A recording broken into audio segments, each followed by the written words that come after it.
Hello student, online class में आपका स्वागत है। हम शिक्षा के उद्देश्य नामक पाठ का अध्ययन कर रहे थे, जिसमें हमने शिक्षा के विभिन्न उद्देश्यों का अध्ययन किया। उसके बाद शिक्षा के वर्गीकरण देखे और फिर हम शिक्षा के कुछ प्रमुख उद्देश्यों का अध्ययन कर रहे थे, जिसमें हमने ज्ञानार्जन और चारित्रिक विकास का उद्देश्य पर विस्तृत रूप से चर्चा की थी। आज हम सबसे पहले शारीरिक विकास का जो उद्देश्य है उस पर विस्तृत रूप से चर्चा करेंगे। चलिए शुरू करते हैं। शारीरिक विकास का उद्देश्य। सुखमय जीवन के लिए स्वस्थ शरीर बहुत आवश्यक है। हॉल ने भी कहा है कि अपने स्वास्थ्य का ध्यान रखना चाहिए, उसकी अवहेलना करने का आपको कोई अधिकार नहीं है, क्योंकि ऐसा करके आप अपने और दूसरों के लिए भार बन जाते हैं। जैसा कि आप सभी जानते हैं कि स्वस्थ शरीर में ही स्वस्थ मस्तिष्क का निवास होता है। अरस्तु ने ये कथन कहा है। और एक सुखी जीवन के लिए स्वस्थ शरीर आवश्यक है, क्योंकि यदि हमारा शरीर अस्वस्थ हो जाता है तो हम केवल अपने लिए नहीं बल्कि दूसरों के लिए भी भार बन जाते हैं। स्वस्थ शरीर के महत्व को देखते हुए विभिन्न विद्वानों ने, शिक्षा शास्त्रियों ने शारीरिक विकास के उद्देश्य को महत्व दिया है। शिक्षा के शारीरिक विकास के उद्देश्य के समर्थकों का कहना है कि शिक्षा इस प्रकार की होनी चाहिए जो बालकों को स्वस्थ, हष्ट-पुष्ट और बलवान बनाए। शिक्षा इस प्रकार का वातावरण प्रदान करे जिसमें बालकों की नैसर्गिक शक्तियों का विकास हो और उनके विभिन्न शारीरिक अंगों के स्वाभाविक रूप से विकसित होने का अवसर मिले। इसके लिए खेलकूद, व्यायाम आदि की व्यवस्था की जानी चाहिए। बालकों को शरीर रक्षा और स्वास्थ्य के नियमों से परिचित कराया जाना चाहिए और विभिन्न रोगों से बचने के उपायों का ज्ञान दिया जाना चाहिए। अर्थात कहने का तात्पर्य यही है कि हमारी शिक्षा ऐसी होनी चाहिए जो हमारे शारीरिक विकास को ध्यान में रखकर बनाई गई हो। शारीरिक शिक्षा से हमारा शरीर स्वस्थ, हष्ट-पुष्ट और बलवान बनता है और हम विभिन्न रोगों से दूर रहते हैं। इसलिए शिक्षा में खेल कूद, व्यायाम, शरीर शिक्षा और स्वास्थ्य नियम आदि को विकसित किया जाना चाहिए। भारत की प्राचीन शिक्षा प्रणाली में बालकों के शारीरिक विकास पर विशेष बल दिया जाता था। इसके लिए संयम और ब्रह्मचर्य से रहने तथा नियमित जीवन व्यतीत करने के लिए कहा जाता था। शिक्षा प्राचीन काल में मुख्य उद्देश्य शारीरिक विकास ही था। प्लेटो ने अपनी शिक्षा योजना में शारीरिक शिक्षा को प्रमुख स्थान दिया है। रूसो का भी कहना है कि बालक के लिए प्रारंभ में ही खेलकूद और व्यायाम की व्यवस्था होनी चाहिए, जिससे उसकी शारीरिक शक्तियों का विकास हो सके और वह पूरी तरह से स्वस्थ हो जाए। आधुनिक युग में pestology, Froebel, Herbert Spencer, Montessori और महात्मा गांधी आदि दार्शनिकों और शिक्षा शास्त्रियों ने भी बालक के शारीरिक विकास पर बल दिया है। रेबल ने तो यहाँ तक कहा है कि स्वास्थ्य के बिना जीवन नहीं है, यह केवल स्फूर्तिहीनता और वेदना की दशा है, मृत्यु का प्रतिरूप है। अतएव प्राचीन काल से आज तक शिक्षा में बालक के शारीरिक विकास को महत्व दिया गया है। तो हम देख सकते हैं कि उपरोक्त जितने भी शिक्षा शास्त्री या दर्शन शास्त्री हुए हैं, सभी ने अपनी अपनी तरफ से खेल को विशेष महत्व दिया है। खेल पर बच्चों की रुचि के लिए शिक्षा में महत्वपूर्ण स्थान दिया है। इसलिए शिक्षा का एक प्रमुख उद्देश्य शारीरिक विकास का उद्देश्य होना चाहिए।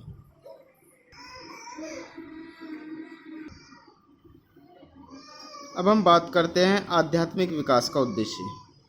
आदर्शवादियों ने आध्यात्मिक विकास को शिक्षा का प्रमुख उद्देश्य बताया है।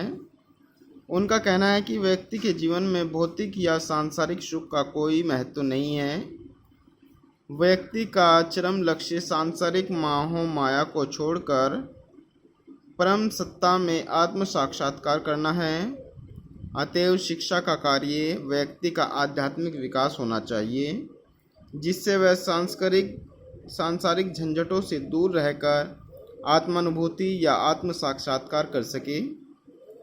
इस उद्देश्य से डॉक्टर राधाकृष्णन कहते हैं कि शिक्षा का उद्देश्य न तो राष्ट्रीय कुशलता है और न अंतर्राष्ट्रीय एकता, बल्कि व्यक्ति को यह अनुभव कराना है कि उसमें बुद्धि से बढ़कर भी कोई चीज़ है, जिसे यदि आप चाहे तो आत्मा कह सकते हैं।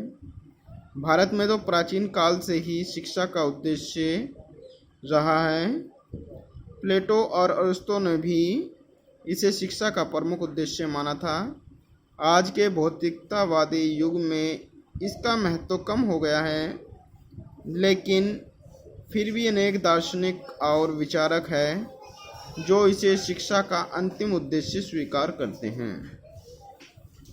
अर्थात कहने का तात्पर्य है कि आध्यात्मिक विकास का उद्देश्य भी शिक्षा का महत्वपूर्ण बिंदु है, क्योंकि आध्यात्म हमें विभिन्न प्रकार के दोषों से दूर करता है।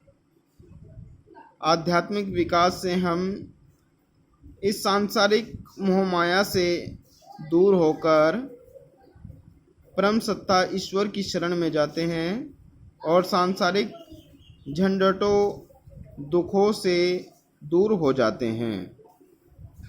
इसके बाद हम बात करते हैं सांस्कृतिक विकास। सांस्कृतिक विकास का उद्देश्य। अनेक विचारकों और शिक्षा शास्त्रियों ने सांस्कृतिक विकास को शिक्षा का प्रमुख उद्देश्य बताया है। सांस्कृतिक उद्देश्य का अर्थ संस्कृति के संरक्षण और प्रसार से है। संस्कृति के अंतर्गत वह सब सामाजिक विरासत आती है जो एक पीढ़ी से दूसरी पीढ़ी को हस्तांतरित होती रहती हैं। सदरलैंड और एडवर्थ के अनुसार संस्कृति के अंतर्गत में सभी बातें आ जाती हैं जो एक पीढ़ी से दूसरी पीढ़ी को हस्तांतरित की जा सकती हैं। किसी जनसमूह का ज्ञान, विश्वास, कला, आचार, नियम या कानून तथा विचारों के आदान प्रदान का ढंग ही उसकी संस्कृति है। संस्कृति का अर्थ अत्यंत व्यापक है। इसका संबंध मानव जीवन के भौतिक और आध्यात्मिक दोनों पक्षों से है। टायलर ने भी इसको परिभाषित किया है। संस्कृति वह जटिल समस्या है जिसमें ज्ञान, विश्वास, कला, नैतिकता, नियम, रीति रिवाज और इसी प्रकार की अन्य क्षमताएं और आदतें सम्मिलित रहती हैं, जिन्हें मनुष्य समाज का सदस्य होने के नाते प्राप्त करता है। अर्थात कहने का मतलब है कि संस्कृति एक पीढ़ी से दूसरी पीढ़ी को प्रदान की जाने वाला ज्ञान या विचार होता है। यानी कि जो हमारी संस्कृति है, जो आज भी ज्यों की त्यों बनी हुई है, प्राचीन संस्कृति है, उसको हमारे बुजुर्गों ने हमें हस्तांतरित किया है और आने वाले समय में हम नई पीढ़ी को उसी संस्कृति को हस्तांतरित कर देते हैं। इसलिए सांस्कृतिक विकास का उद्देश्य भी महत्वपूर्ण है, क्योंकि ज्ञान, विचार अजर और अमर होते हैं। इसलिए संस्कृति का संरक्षण और हस्तांतरण आवश्यक है। इस प्रकार इस उद्देश्य के समर्थकों का कहना है कि शिक्षा का प्रमुख कार्य सामाजिक विरासत के रूप में मिली हुई संस्कृति का संरक्षण और उसे एक पीढ़ी से दूसरी पीढ़ी को हस्तांतरित करना होना चाहिए। शिक्षा ऐसी होनी चाहिए जो व्यक्ति को सभ्य, शिष्ट और सुसंस्कृत बनाए और उसमें सामाजिक, सांस्कृतिक तथा कलात्मक गुणों का विकास करे। शिक्षा के सांस्कृतिक उद्देश्य पर प्रकाश डालते हुए ओटावे कहते हैं, शिक्षा का कार्य समाज के सांस्कृतिक मूल्यों और व्यवहार प्रतिमानों को अपने युवा और शक्तिशाली सदस्यों को प्रदान करना है। गांधी जी ने भी इस उद्देश्य को महत्व प्रदान करते हुए कहा है कि संस्कृति ही मानव जीवन की आधारशिला और मुख्य वस्तु है।